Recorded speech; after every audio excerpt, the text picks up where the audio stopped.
Let's get out of here. Women and ghosties first. You quit? What happened to the cartoons you swear you watched, but can't find anywhere now? Hanna-Barbera ruled Saturday mornings in the 1970s. Talking animals, mystery gangs, singing teens, weird ideas that somehow made sense before breakfast. But not all of them survived. Some burned bright, some quietly faded, and some feel like they slipped through a crack in time. You remember Scooby-Doo? Sure, but do you remember the tiny detective? Or the ghost from the American Revolution? Exactly. Let's start counting down. Number 15. The Funky Phantom, 1971.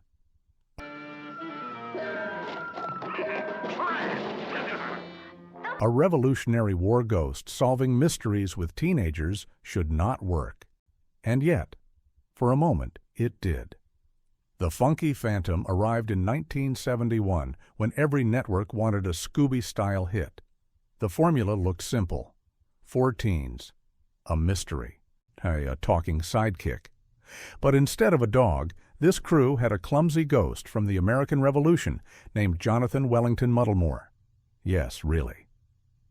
The show leaned hard into slapstick, doors slamming, characters running in circles, Phantom floating through walls while complaining about the modern world. It was goofy, harmless, and very much a product of its time. But here's the problem. It felt like a copy. Even as kids, viewers could tell. Scooby-Doo had sharper timing and bigger personalities. The Funky Phantom felt like the discount version you got when the good cereal was sold out. It only lasted 1 season. Reruns were brief. Merch? Almost none. Over time, it became a trivia question. Yet if you watch it now, there's something oddly charming about how earnest it is. It's trying so hard. The ghost is polite. Oh, the mysteries are light. It feels like a Saturday morning experiment that never quite found its groove. And that's why it disappeared. Not because it was terrible, because it was almost good. Number 14. The Roman Holidays, 1972. Charlie Forum? Thanks, Mac. Cleopatra? Here. What if the Flintstones moved to ancient Rome, but nobody remembered to bring the magic?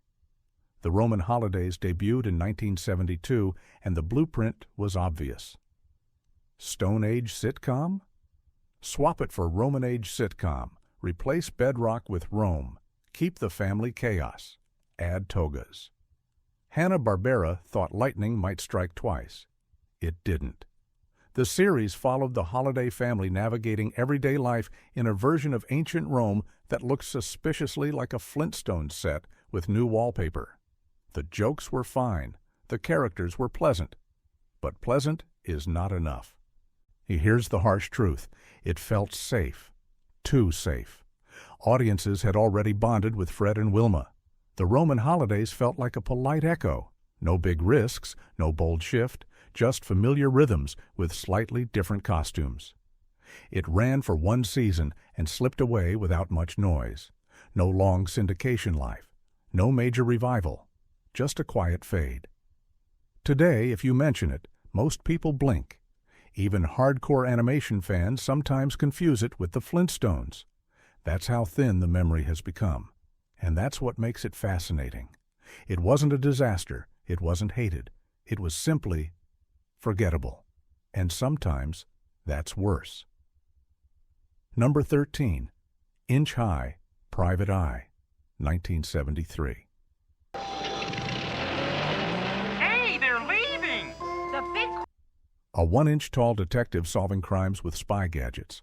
Tell me that doesn't sound amazing. Inch High, Private Eye premiered in 1973 and had one of the wildest concepts of the decade. The hero was exactly 1 inch tall. He traveled in a briefcase. He used tiny gadgets. He worked for a detective agency that treated him like the secret advantage nobody saw coming. It should have been huge. The design was fun. The gadgets were creative. The villains were colorful. But the show moved fast and vanished even faster. Only 1 season. Minimal reruns. Part of the issue was tone. It tried to balance spy parody with kid-friendly adventure, and sometimes it didn't fully commit to either. Younger viewers liked the action. Older kids wanted sharper humor. It landed somewhere in the middle. But there's something undeniably clever about it. The idea of shrinking the hero flips the power fantasy. Instead of being bigger and stronger, he wins by being overlooked. That's smart storytelling for a Saturday morning cartoon. So why did it disappear? Timing? Competition. Too many similar shows crowding the schedule. Still, if you rewatch it now, it feels like a lost gem. Not perfect, not iconic, but imaginative in a way that modern cartoons sometimes forget to be. Number 12. Butch Cassidy and the Sundance Kids, 1973. My world was green. A teenage pop band that secretly fought crime. This was the 70s in cartoon form. Butch Cassidy and the Sundance Kids hit screens in 1973, blending bubblegum music with superhero energy. The group looked like they walked straight out of a record store poster. Colorful outfits, big hair, catchy songs. And yes, they solved crimes between rehearsals. This was Hanna-Barbera chasing a trend. The Archies had proven that music plus animation could work, so why not double down? Add secret identities, add gadgets, add a manager who didn't know what was going on. The concept wasn't bad, it was just crowded. Music-based cartoons were everywhere, and unlike real pop bands, these characters didn't exist outside television. Once the episode stopped airing, the song stopped playing. It lasted one season, no cultural anchor, no major revival. Just a fun, colorful snapshot of a moment when cartoons wanted to sound like the radio. Watching it now feels like opening an old magazine. It's bright, it's energetic, it's trying very hard to be cool, but cool moves fast, and when it moves on, it rarely looks back. Number 11. Devlin, 1974. What's that? And it don't seem to matter who you are. Motorcycle stunt cartoon that played it serious, almost too serious. Devlin premiered in 1974 and felt completely different from the usual Hanna-Barbera lineup. No talking animals, no goofy ghosts. Instead, it followed a young motorcycle stunt performer traveling with a small circus troupe. The tone was grounded, emotional, even a little somber at times. This was Hanna-Barbera attempting something closer to drama. There were personal struggles, family themes, real consequences. The action scenes focused on stunts, not slapstick chaos. And honestly, it was bold. But Saturday mornings were not built for quiet reflection. Kids expected jokes. They expected exaggerated characters. Devlin asked them to sit with mood and character growth. That's a tough sell before breakfast. It lasted one season. Minimal reruns. It became one of the studio's most overlooked experiments. Yet in hindsight, Devlin feels ahead of its time. Modern animation often embraces character depth. Back then, it felt out of place. Sometimes being different makes you legendary. Other times, it makes you vanish. Number 9. Wheelie and the Chopper Bunch, 1974. Numa distribuição Turner Internet. A silent hero car battling a gang of motorcycle villains. No dialogue from the lead. Just honks. though Wheelie and the Chopper Bunch debuted in 1974 and leaned heavily into slapstick action. The star was Wheelie, a red car clearly inspired by the popularity of Herbie from live-action films. He didn't talk. He communicated through honks and gestures. Opposing him was a group of motorcycle characters called the Chopper Bunch. They had personality, they had attitude, they were chaotic. The show relied on visual humor, fast chases, physical comedy. Exaggerated reactions. The problem? Without a strong central voice, the emotional anchor felt thin. Wheelie was cute, but he was also quiet, and in a lineup full of loud personalities, quiet doesn't always win. It ran for one season. Then it drifted away. Very few reruns. Almost no major push in later decades.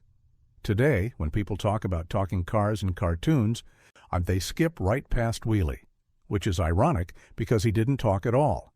It's not a forgotten disaster. It's more like a forgotten side road. Fun, harmless, easy to miss. Number 8. The Pebbles and Bamm-Bamm Show, 1971.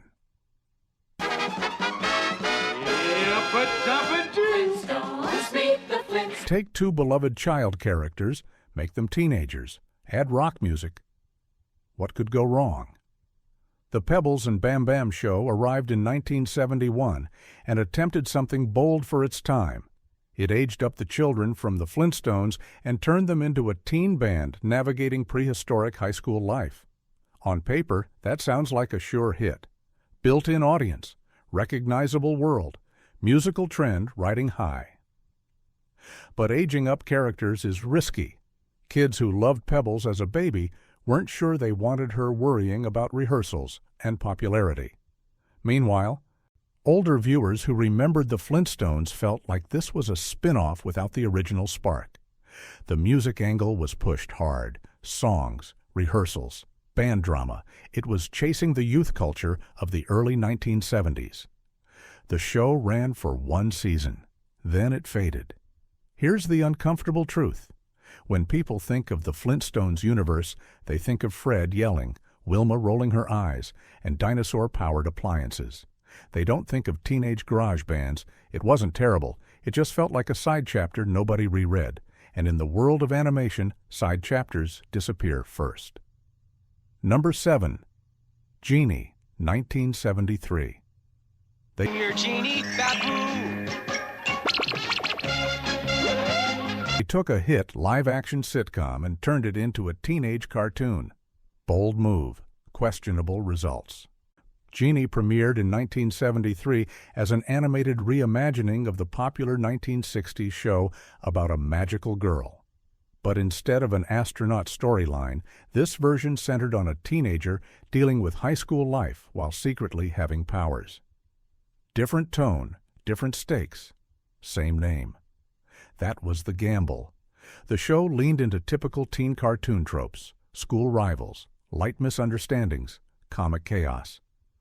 The magical element was still there, but it felt toned down and reworked for Saturday mornings.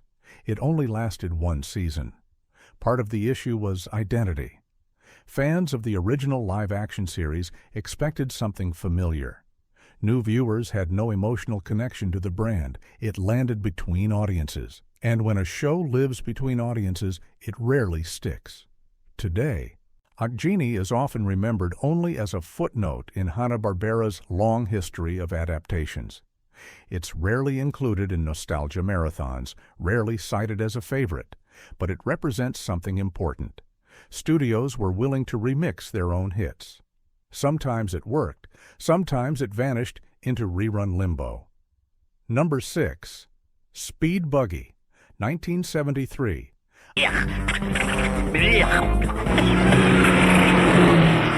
A talking dune buggy solving mysteries in the desert. It sounds ridiculous, and somehow it almost worked. Speed Buggy rolled onto screens in 1973 with a formula that looked very familiar. 3 teens, a quirky vehicle sidekick, villains of the week. It was clearly riding the mystery craze sparked by Scooby-Doo. But instead of a dog, the star was an orange dune buggy with a high-pitched voice and endless enthusiasm. The show had energy. On the desert setting gave it a slightly different flavor, and Speed Buggy himself was genuinely likable. So why did it disappear? Oversaturation. By the mid-1970s, there were too many mystery-solving teen groups, too many chase scenes, too many masks pulled off at the end. Speed Buggy ran for one season and enjoyed some reruns for a while, but it never achieved the cultural staying power of its canine cousin. And here's the thing, if Scooby-Doo hadn't existed, Speed Buggy might be legendary.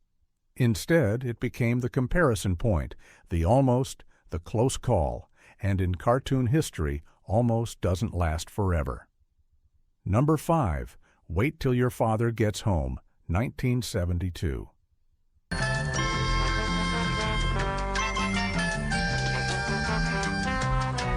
This was not a cute animal show. This was Hanna-Barbera deciding to poke at family life. And not gently. Wait Till Your Father Gets Home premiered in 1972 and felt like it wandered in from primetime television instead of Saturday morning.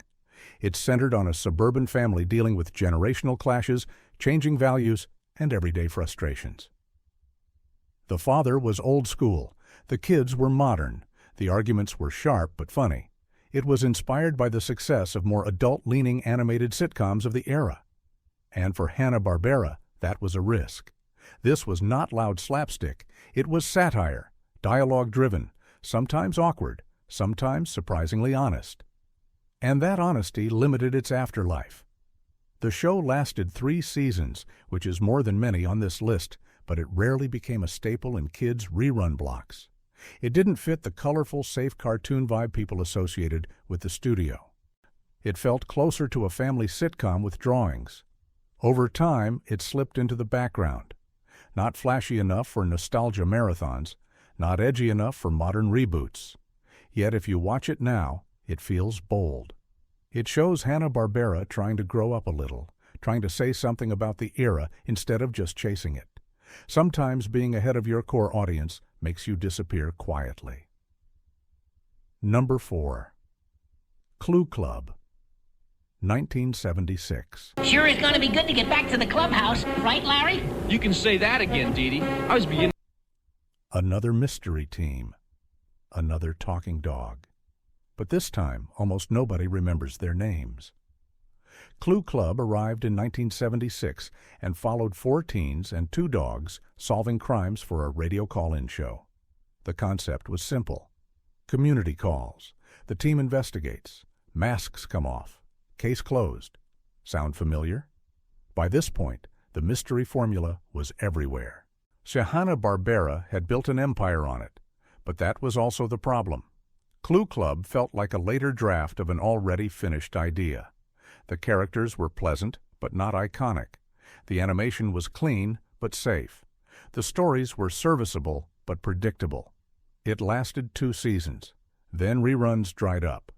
When people talk about mystery cartoons from the 1970s, Scooby-Doo dominates the conversation. Clue Club barely gets a mention. It's like the quiet cousin at the family reunion. And yet, it represents something important. Studios often try to refine a hit formula. Sometimes they polish it so much that it loses its spark. Clue Club wasn't a failure. It just didn't have that lightning-in-a-bottle feeling. And without lightning, the memory fades fast. Number 3. The Amazing Chan and the Chan Clan, 1972. And though I'm not complaining, But a classic detective idea reimagined with animated teenagers and gadgets. Ambitious, complicated, short-lived. The Amazing Chan and the Chan Clan premiered in 1972 and attempted to modernize the old Charlie Chan detective concept. In this version, the father remained a respected investigator, but the spotlight shifted to his 10 children, who secretly helped solve cases with clever tech and disguises. On the surface, it sounded smart: family teamwork, mystery, high-energy pacing. But even in the 1970s, viewers were shifting. The show faced criticism for its portrayal of cultural themes. It struggled to find a comfortable audience. It ran for 1 season. Reruns were limited. Over time, it became one of the least discussed Hanna-Barbera properties. And here's the tricky part. Animation evolves. Its sensibilities change. Some shows age awkwardly. When that happens, networks quietly move on. Today, The Amazing Chan and the Chan Clan feels like a historical snapshot. A studio trying to modernize a brand without fully reading the room. It wasn't loud. It wasn't chaotic. It just didn't fit the future that was coming. And cartoons that don't fit the future rarely get invited back. Number 2. Captain Caveman and the Teen Angels, 1977. Hero, Captain Caveman. Now the constant. Okay, this one was huge for a minute. You could not escape Captain Caveman's shout. Captain Caveman and the Teen Angels premiered in 1977 as part of a larger comedy block. The premise was wild. A prehistoric caveman frozen in ice gets thawed out and joins 3 teenage girls to solve mysteries. It was loud, ridiculous, catchphrase heavy. Captain Caveman shouted his own name constantly. It was chaotic energy distilled into one character, and for a while it worked. The show ran multiple seasons and even had crossovers.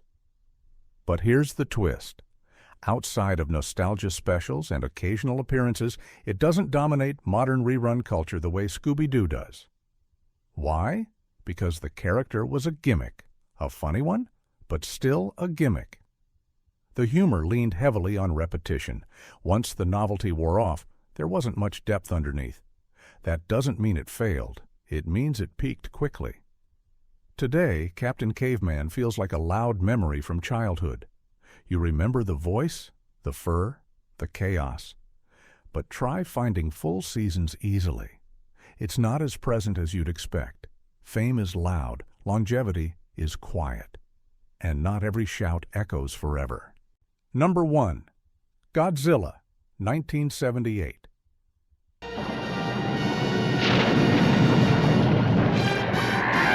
Yes, Hanna-Barbera made a Godzilla cartoon, and for a moment, it felt unstoppable.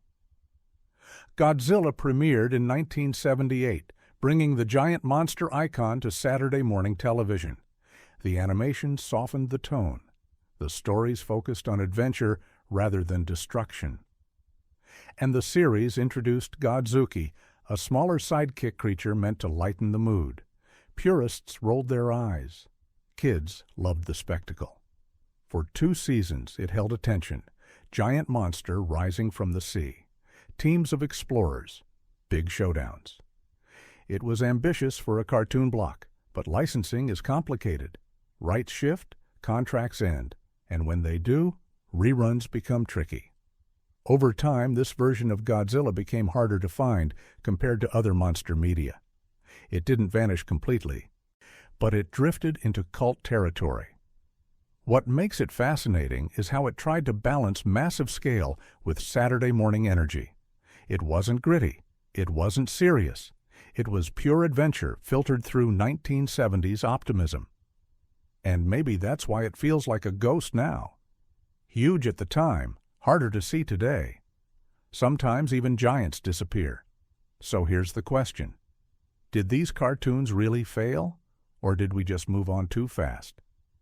The 1970s were wild for animation. Experiments everywhere, big swings, some hits, some near misses, and a lot of shows that slipped through history's fingers. Which one do you remember? Which one did I miss? Drop it in the comments. Share this with someone who still wakes up early out of habit. And ask yourself, what other childhood memories are hiding in plain sight?